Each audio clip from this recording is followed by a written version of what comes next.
Subscribe कीजिए ध्येय IAS channel को और बेल आइकन को दबाइए लेटेस्ट वीडियोस सबसे पहले देखने के लिए।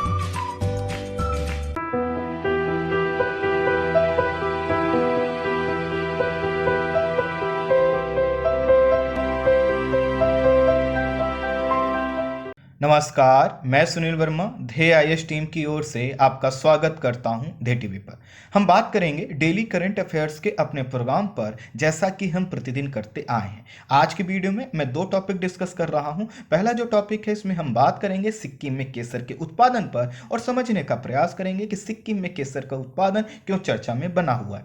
वहीं जो दूसरी खबर है, उसमें हम बात करेंगे मोजाम्बिक में इस्लामिक स्टेट के द्वारा किए गए कत्लेआम पर और समझने का प्रयास करेंगे कि मोजाम्बिक में इस्लामिक स्टेट क्यों मजबूत होता जा रहा है और वहां की सरकार क्यों उसको रोकने में कमजोर साबित हो रही है। ये जो दोनों खबरें हैं, आपके परीक्षा के पॉइंट ऑफ व्यू से काफी महत्वपूर्ण है। आइए हम इसको समझने का प्रयास करते हैं। स्क्रीन को अगर आप देख रहे हैं ध्यान से, तो आपको यहाँ पर केसर का फूल दिखाई देगा और उन्हीं फूलों से केसर निकाला गया है। और ये जो केसर निकाला गया है, इसका प्रयोग हम कई प्रकार के कार्यों में करते हैं और काफी महंगा उत्पाद यह माना जाता है। केसर एक बहुत महंगा कृषि उत्पाद है, जिसका प्रयोग मसालों के रूप में, स्वास्थ्यवर्धक उत्पाद के निर्माण में, सौंदर्य प्रसाधन के रूप में और कई प्रकार के औषधीय प्रयोजनों के लिए इसका प्रयोग किया जाता है।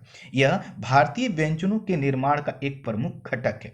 केसर का जो वानस्पतिक नाम है वह है क्रोकस सेटाइवस और इसका जो अंग्रेजी नाम है वह है सैफ्रॉन। यह इरेडिसी कुल का पौधा है और इसका जो मूल स्थान माना जाता है वह है दक्षिणी यूरोप। दक्षिणी यूरोप जब शब्द हम यूज कर रहे हैं, तो इसका मतलब वह क्षेत्र जो भूमध्य सागर से लगा हुआ है। तो अभी तक आपने सुना होगा कि जो भूमध्य सागरीय क्षेत्र है, जो वहाँ की क्लाइमेट है, उसमें जो आपके रसदार फल होते हैं, खट्टे फल होते हैं, उनका उत्पादन पर्याप्त होता है। आज से आपको ये भी ध्यान रखना है कि यह जो आपका भूमध्य सागरीय क्षेत्र का क्लाइमेट है, यहाँ पर केसर का भी उत्पादन होता है। विश्व में केसर का जो सर्वाधिक उत्पादन होता है, इसी के कारण आप जो भूमध्य सागर के समीपवर्ती देश हैं वहीं पर ज़्यादा देखेंगे, जैसे फ्रांस, स्पेन, इटली, ग्रीस, रूस, ऑस्ट्रिया, स्विट्जरलैंड जैसे यूरोपीय देशों में इनका काफ़ी ज़्यादा उत्पादन होता है। और इसके अलावा जो एशियाई देश ईरान, पाकिस्तान, भारत, चीन और जापान जैसे एशियाई देशों में भी इसका पर्याप्त उत्पादन होता है। स्पेन और ईरान केसर के उत्पादन के अग्रणी देश हैं, जो कुल वैश्विक उत्पादन का लगभग 70 से 80% केसर का उत्पादन करते हैं। अर्थात यह जो स्पेन और ईरान हैं, इनके यहाँ जो होने वाला केसर का उत्पादन है वह बहुत बड़ी मात्रा में किया जाता है। केसर के उत्पादन के लिए एक विशिष्ट प्रकार की जलवायु की आवश्यकता होती है और यह जो जलवायु प्राप्त होती है, सामान्यतः समुद्र तल से 2000 मीटर ऊंचे जो पहाड़ी क्षेत्र होते हैं, और वहां पर जो जलवायु पाई जाती है जिसको बोला जाता है शीतोष्ण जलवायु। और यह जो शीतोष्ण जलवायु जहां होती है, वहां पर अगर शुष्कता मिलती है तो इसके विकास के लिए अनुकूल दशाएं क्रिएट हो पाती हैं। अर्थात होना कौन सा क्षेत्र चाहिए? लगभग समुद्र तल से 2000 मीटर ऊंचा, जलवायु वहां की होनी चाहिए शीतोष्ण और साथ ही साथ शुष्क भी होनी चाहिए। अर्थात शीतोष्ण में भी जहां पर आर्द्रता ज्यादा होगी, वहां पर इसका पर्याप्त विकास नहीं हो पाएगा। केसर उत्पादन का जो क्षेत्र है, अगर इसके तापमान पर हम बात करें, तो यहाँ का ग्रीष्म काल का जो तापमान है वह 30 से 35 डिग्री सेल्सियस होना चाहिए। तो साथ ही साथ शीत काल में जो तापमान यहाँ पर होना चाहिए वह होना चाहिए 15 डिग्री सेल्सियस। और अगर यहाँ पर इतना टेम्परेचर है और अगर वर्षा प्राप्त होती है वहाँ पे 100 से लेकर 150 सेंटीमीटर, तो वहाँ की जो आइडियल कंडीशन है वह क्या हो जाएगी? केसर के उत्पादन के लिए सुटेबल होगी। अर्थात 2000 मीटर से ऊंचा क्षेत्र, शीतोष्ण और शुष्क जलवायु, यहाँ का जो टेम्परेचर ग्रीष्म काल में 30 से 35 डिग्री सेल्सियस, शीतकाल में 15 डिग्री सेल्सियस और वार्षिक वर्षा 100 टू 150 सेंटीमीटर यहाँ पर होनी चाहिए। इसके लिए जो मिट्टी उपयोगी होती है वह होती है पर्वतीय मिट्टी, और दोमट मिट्टी भी इसके लिए उपयोगी होती है। जिस मिट्टी में कैल्शियम कार्बोनेट ज़्यादा होता है और साथ ही साथ जिसका पीएच वैल्यू जो होता है वह 6 से 8 के बीच में होता है, वहाँ पर इस जो है फसल का उत्पादन अच्छा हो पाता है। अर्थात दोमट और पर्वतीय मिट्टी जिसका पीएच वैल्यू 6 से 8 के बीच में है और कैल्शियम कार्बोनेट की उपलब्धता या अधिकता इसके विकास के लिए अनुकूल दशाएं क्रिएट कर देते हैं। इस मिट्टी में एक चीज और होना चाहिए कि जल का ठहराव नहीं होना चाहिए, इसीलिए इसमें जो उत्पादन होता है पर्वतीय क्षेत्रों में होता है, क्योंकि पर्वतीय क्षेत्रों में जब वर्षा होती है तो पानी क्या होता है, ढाल के सहारे निकल जाता है, और इसी के कारण जब ढाल के सहारे पानी निकल जाता है तो मिट्टी में हमेशा आर्द्रता ज्यादा नहीं रहती। आर्द्रता ज्यादा रहती तो इस फसल पर निगेटिव इम्पैक्ट पड़ता है। यह जो पौधा है कली निकलने से पहले अगर वर्षा हो जाए या हिमपात हो जाए तो उसको बर्दाश्त कर लेता है, लेकिन कली निकलने के बाद अधिक वर्षा और हिमपात क्या करते हैं, इस पर निगेटिव इम्पैक्ट डालते हैं और फसल को नष्ट कर देते हैं। ये छोटे आकार का पौधा होता है और केसर निकालने के लिए इसके फूलों को चुनकर छायादार स्थान पर बिछा दिया जाता है और उसे सुखाने का प्रयास किया जाता है, अर्थात हाई टेम्परेचर पर इसको खुले क्षेत्र में नहीं सुखाया जाता, छाए वाले स्थान पर सुखाया जाता है। सूख जाने पर इसके फूलों से क्या किया जाता है, केसर को अलग कर लिया जाता है। लगभग 1,50,000 फूलों से क्या होता है, सिर्फ 1 किलोग्राम सूखा केसर प्राप्त होता है। रंग और आकार के अनुसार इसे मागरा, लच्छी और गुच्छी श्रेणियों में विभाजित किया जाता है।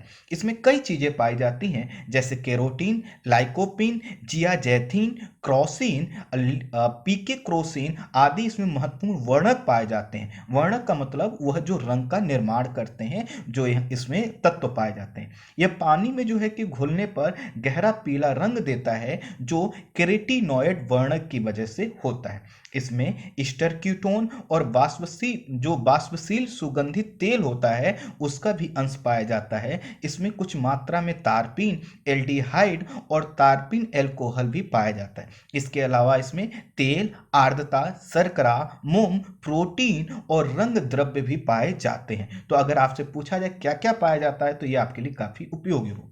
अब बात करते हैं थोड़ा सा भारत के संदर्भ में। भारत में केसर जो आया था वो पहली शताब्दी ईसा पूर्व के आसपास मध्य एशियाई के जो प्रवासी आए थे उनके द्वारा लाया गया था। अर्थात जैसा कि मैंने आपको बताया ईरान और उसके समीपवर्ती क्षेत्रों में भी इसका उत्पादन होता है, तो वहीं से इसको लाया गया था। और जब इसको लाया गया था तो इसका जो उत्पादन प्रारंभ किया गया वह जम्मू कश्मीर में किया गया, क्योंकि जम्मू कश्मीर की जो क्लाइमेटिक कंडीशन है वही है जो हमने आपको ऊपर बताया। भारत में अभी तक केसर का उत्पादन प्रमुखतः जम्मू कश्मीर और जो समीपवर्ती क्षेत्र है वहीं तक सीमित था, और जम्मू कश्मीर की जो करेवा मिट्टी है जो पर्वतीय क्षेत्रों में पाई जाती है, जो नदियों का जो एक दोमट मिट्टी की ही तरह होती है, उसमें इसका उत्पादन ज्यादा होता है। आपने कश्मीर का पंपोर क्षेत्र सुना होगा, यह केसर उत्पादन के लिए प्रसिद्ध है, जिसे केसर के कटोरे के रूप में जाना जाता है। तो केसर का कटोरा कौन सा है, कश्मीर का पंपोर क्षेत्र। पंपोर क्षेत्र में होने वाली जो केसर की कृषि है, इसे विश्व स्तर पर महत्वपूर्ण कृषि विरासत प्रणालियों की मान्यता प्राप्त है, अर्थात यह जो अनोखी पद्धति है इसकी वैश्विक पहचान है। जो कश्मीरी केसर होता है इसकी कुछ विशिष्टता होती है, और इसी विशिष्टता के कारण इसको क्या किया गया है, भौगोलिक संकेतक अर्थात जीआई टैग इसको प्रदान किया गया। जीआई टैग उसी वस्तु को प्रदान किया जाता है जो अपने आप में यूनिक हो और किसी क्षेत्र विशेष में सीमित हो, तो इसको प्रदान किया गया। पंपोर के अलावा कश्मीर के श्रीनगर, किश्तवाड़, बड़गांव जिलों में भी इसकी खेती होती है। चूंकि भारतीय पकवानों में इसकी जो मांग है वो काफी अधिक होती है, और प्रति वर्ष भारतीयों के द्वारा लगभग 100 टन केसर की मांग होती है, लेकिन जैसा कि हमने बताया इसका जो उत्पादन है सीमित क्षेत्रों में होता है, इसी के कारण पूरा जो उत्पादन हम कर पाते हैं लगभग 6 से 7 टन कर पाते हैं, और लगभग 90 से लेके 92 जो टन की आवश्यकता है उसको हम क्या करते हैं, बाहर से मंगाकर करते हैं, आयात करते हैं। कश्मीर जैसी जो जलवायु दशाएं हैं अगर हम देखें तो सिक्किम और पूर्वोत्तर के कुछ राज्यों में भी मिलती हैं, और यहां पर इसका उत्पादन अच्छा तरीके से किया जा सकता है। इसी कारण विज्ञान और प्रौद्योगिकी मंत्रालय के माध्यम से विज्ञान और प्रौद्योगिकी विभाग क्या कर रहा है, केसर की बढ़ती मांग को पूरा करने के लिए अब पूर्वोत्तर के कुछ राज्यों में क्या कर रहा है, इसकी खेती को प्रोत्साहित कर रहा है। हाल ही में क्या हुआ है कि जो सिक्किम के दक्षिणी भाग यांगयांग में केसर के पौधों में पुष्पों का विकास विकास होने की सूचना सामने आई है। और यहाँ पर क्या हुआ, केसर की खेती पूर्वोत्तर राज्यों में केसर उत्पादन परियोजना का क्या है, एक हिस्सा है। अर्थात पूर्वोत्तर राज्यों में लंबे समय से हम प्रयास कर रहे थे कि केसर का उत्पादन हम करेंगे, और इसी परियोजना के तहत सिक्किम के दक्षिणी भाग यांगयांग में हमने क्या किया था, जो कृषि लगाई थी केसर का, अब उससे क्या हुआ है, उस पे पुष्प आने प्रारंभ हो गए हैं। ये पुष्प आना प्रारंभ होना का मतलब है कि यहाँ से अब उत्पादन होने लगेगा, और इस तरह से जम्मू कश्मीर से सिक्किम भी क्या हो जाएगा, केसर उत्पादन करने वाला राज्य बढ़ जाए। सिक्किम और पूर्वोत्तर में केसर के उत्पादन से न सिर्फ यहाँ के लोगों की आजीविका और सुरक्षा सुनिश्चित होगी, बल्कि उत्पादन बढ़ने से आयात भी कम होगा। आपको पता है जो केसर का उत्पादन होता है बहुत महंगा उत्पाद है। तो अगर किसी जो है कि समुदाय के द्वारा, किसी परिवार के द्वारा 10 केजी भी केसर का उत्पादन किया जाता है तो लाखों में होगा। और इससे क्या होगा, जो पूर्वोत्तर के राज्य जहां पे अन्य चीजों का विकास नहीं किया जा सकता है, यहां पर एक महंगी जो है कि कृषि उत्पाद का विकास करने से प्रक्रिया आगे बढ़ेगी। राष्ट्रीय कृषि मिशन हमने चलाया था वर्ष 2010 में, और इसी के तहत हम क्या कर रहे हैं, जो पूर्वोत्तर और अन्य क्षेत्र हैं जहां पर केसर के विकास की अनुकूल दशाएं हैं, वहां पर क्या कर रहे हैं, सिंचाई की सुविधाओं का विकास कर रहे हैं, और भी जो आवश्यक चीजें हैं जो केसर के उत्पादन के लिए हमें आवश्यक होती हैं उसका विकास कर रहे हैं। और इसी राष्ट्रीय मिशन के तहत हमने क्या किया है, अब सिक्किम में भी लगभग हम केसर के कृषि उत्पादन के करीब पहुंच गए हैं। राष्ट्रीय केसर मिशन आने वाले समय में भारत को आत्मनिर्भर भारत अभियान की जो प्रक्रिया है उसको और मजबूत करेगा, और साथ ही साथ पूर्वोत्तर के आर्थिक विकास को सुनिश्चित करेगा, जिससे यहां पर शांति और स्थायित्व क्या होगा, सुनिश्चित हो पाएगा। ये तो था आपका पहला टॉपिक। अब हम बात करते हैं मोजाम्बिक में इस्लामिक स्टेट के बढ़ते खतरे पर और उसके द्वारा किए गए कत्लेआम पर।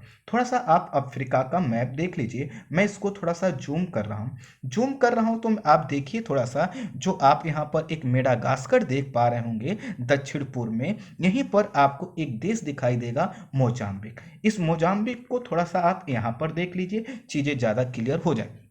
मोजाम्बिक को अगर आप देख पा रहे होंगे तो उत्तर में तंजानिया दिखाई देगा, अगर उत्तर पश्चिम में देखें तो मालावी दिखाई देगा, और इसी के साथ जाम्बिया, जिम्बाब्वे और इधर साउथ अफ्रीका दिखाई देगा।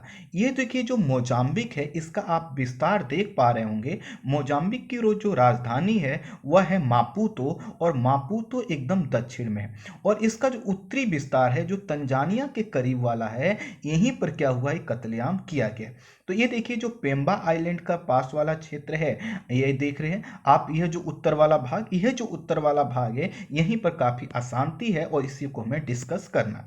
अब थोड़ा सा मैंने आपको मैप से परिचित करा दिया तो हम समझ। मोजाम्बिक दक्षिण पूर्व अफ्रीका में स्थित एक देश है, जैसा कि आपने लोकेशन में देखा, मैप में देखा। ये उत्तर में तंजानिया, उत्तर पश्चिम में मलावी और जाम्बिया से, पश्चिम में जिम्बाब्वे से, और दक्षिण में स्वाजीलैंड और दक्षिण अफ्रीका के साथ क्या करता है, सीमा साझा करता है। इस देश के पूर्व में मोजाम्बिक चैनल और मेडागास्कर का विस्तार है। 1498 में पुर्तगाली एक जो खोज यात्री वास्को द गामा था, उसके द्वारा ही इसकी खोज की गई थी, और 1505 में यह पुर्तगाली उपनिवेश बन गया था। इसको आज़ादी प्राप्त हुई 1975 में, और पुर्तगाल से ही आज़ाद हुआ, और जब आज़ाद हुआ तो इसकी राजधानी बनाई गई मापुतो, और इसकी जो राजभाषा है वह पुर्तगाली भाषा।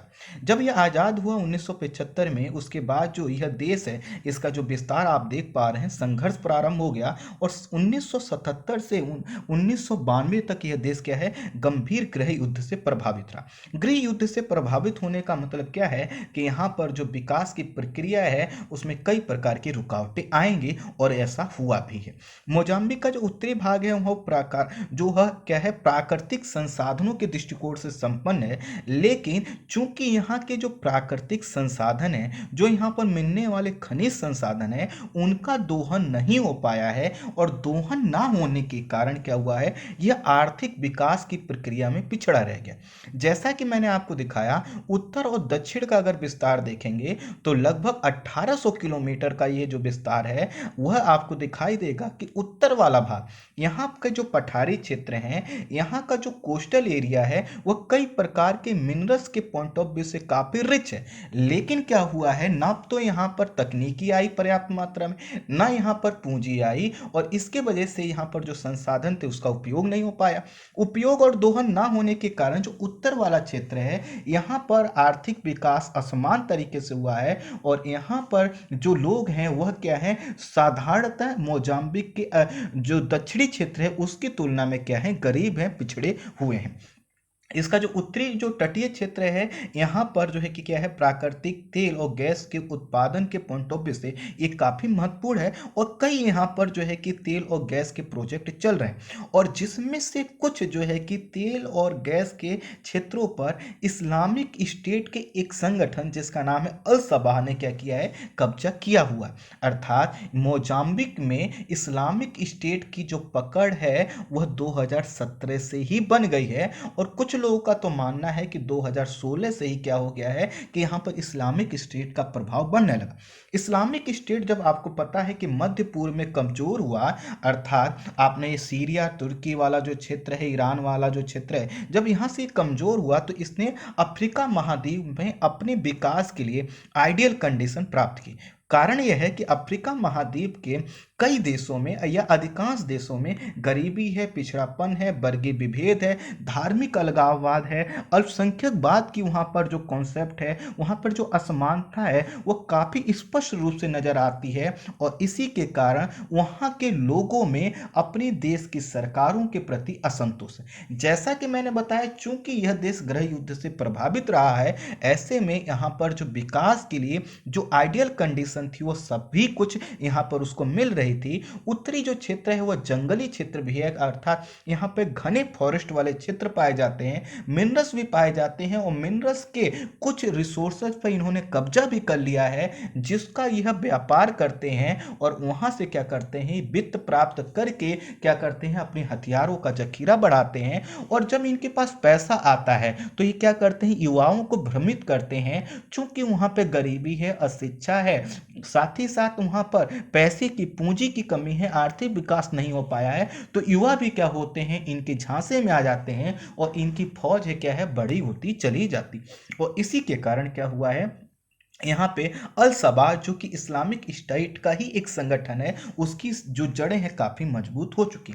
अगस्त 2020 में ही यहीं पर इसी देश में इस्लामिक स्टेट ने इसके उत्तरी भाग में जो मोकिम्बोआ द पेरिया बंदरगाह पर कब्जा कर लिया था। जी हाँ, यहाँ पर जो कोस्टल नेवी के गार्ड थे उनको भगा दिया था, और वहाँ पर इसने क्या कर लिया था, कब्जा कर लिया था, और यहाँ से सेना को हटना पड़ा था। इस बंदरगाह के समीप कई तेल और प्राकृतिक गैस के प्रोजेक्ट चल रहे हैं, जिन पर इस्लामिक स्टेट अपना नियंत्रण बढ़ाने का प्रयास कर रहा है। वर्ष 2017 से यहां पर लगभग 2000 से अधिक लोगों को इस्लामिक स्टेट ने अपने आतंक के प्रसार से क्या किया है, मार दिया है, अर्थात इन लोगों की मृत्यु हो गई है, और लगभग 4.5 से 5 लाख लोग विस्थापित हुए। 11 नवंबर को भी यहाँ पर एक दुखद घटना हुई है, और मोजाम्बिक के नाचवा गांव में एक घटना हुई है। इस्लामिक स्टेट के आतंकियों ने 50 लोगों के सिर काट डाले, और इस हत्याकांड को गांव के एक फुटबॉल मैदान में अंजाम दिया गया, और मरने वाले लोगों की बॉडी को, अर्थात शरीर को टुकड़ों में काटकर जंगलों में फेंक दिया गया। सोचिए कितना विभत्स है, कितना क्रूर है आतंकी संगठन।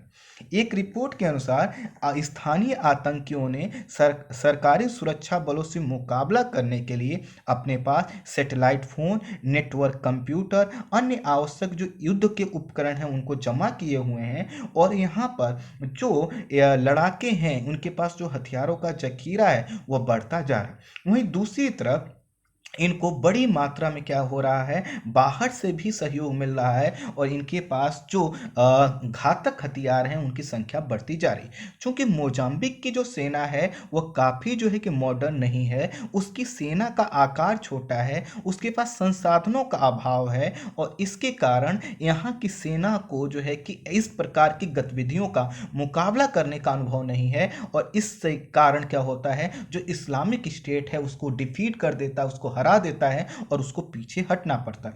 यहाँ की जो सरकार है इससे निपटने के लिए कई प्रकार के प्रयास कर रही है, लेकिन वर्ष 2017 से अभी तक वो सफल नहीं हो पाई है। चिंताजनक मुद्दा यह है कि अफ्रीका जो महाद्वीप है उसके अधिकांश देशों ने गृह युद्ध का दंश झेला है। अब वर्तमान समय में भी असमानता, गरीबी और जो है कि वहाँ पे अन्य जो चुनौतियां हैं या फिर इस्लामिक स्टेट के विकास के लिए जिन चीज़ों को आइडियल कंडीशन माना जाता है वह अभी बनी हुई है। तो ऐसे में अगर मोजाम्बिक में यह अपनी जड़ें मजबूत और कर लेता है तो यह क्या करेगा, अपना प्रसार करेगा। आपको पता ही है कि पश्चिमी अफ्रीका, मध्य अफ्रीका और जो साहिल क्षेत्र है वहां पर तो इस्लामिक स्टेट की जो जड़ें हैं वह कई प्रकार से बनी हुई हैं। आपने कई आतंकी संगठनों का नाम सुना होगा जिसमें बोको हराम भी है और बहुत बड़े बड़े संगठन हैं जिनका कनेक्शन इस्लामिक स्टेट से है, अलकायदा से है। वह क्या कर रहे हैं, पहले से वहां पर बने हुए हैं। ऐसे में पूरे जो यह कॉन्टिनेंट के पॉइंट ऑफ व्यू से देखें तो इसका विकास प्रभावित हो सकता है। आपको पता है अफ्रीका महाद्वीप को विकास ना होने के कारण डार्क कॉन्टिनेंट अर्थात अंध महाद्वीप के रूप में जाना जाता है। सोचिए अगर यह क्या है, आतंकी संगठन मजबूत होने लगे तो यह कॉन्टिनेंट क्या हो जाएगा, और पिछड़ जाएगा। इसीलिए यहाँ पर जो वैश्विक राष्ट्र हैं, वैश्विक शक्तियां हैं, उनको मिलजुल कर यहाँ से इस्लामिक स्टेट का क्या करना चाहिए, खात्मा करना चाहिए। आई होप आप पूरे जो है टॉपिक को समझ पाए होंगे। तो आज के वीडियो में इतना ही। Thank you so much.